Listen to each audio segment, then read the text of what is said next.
photographie, c'est la vérité. Et le cinéma, c'est 24 fois la vérité par seconde.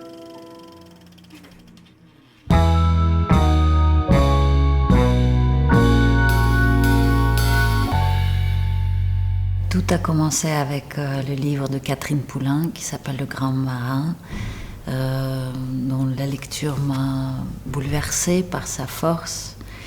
Et je me suis dit, voilà, je voudrais faire un film de cette histoire qui est une histoire autobiographique de Catherine Poulain sur ses années de pêche en Alaska. Mais moi j'ai vu une histoire dans une dimension un peu plus grande.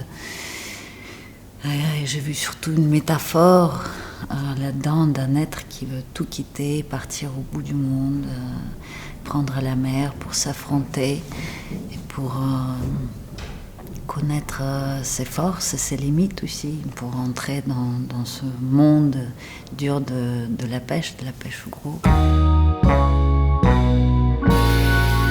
Je voulais que tous mes personnages ont un accent, en fait.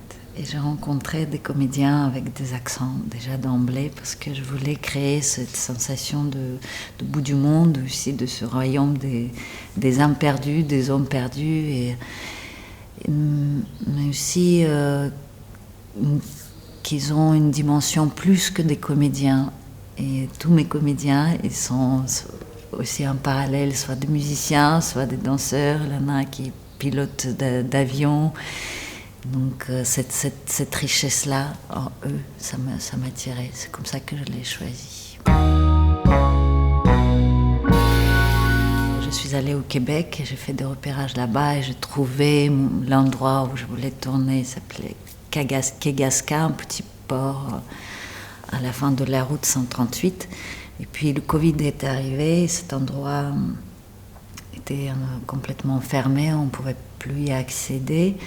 Et donc mes productrices ont eu une proposition de tourner ça en Islande. Je dis encore mieux.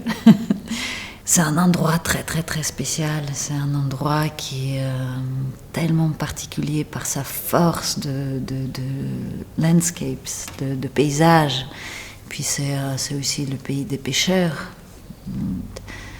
Et on sent que c'est le bout du monde, en fait. Et c'est exactement ça ce que j'ai recherché.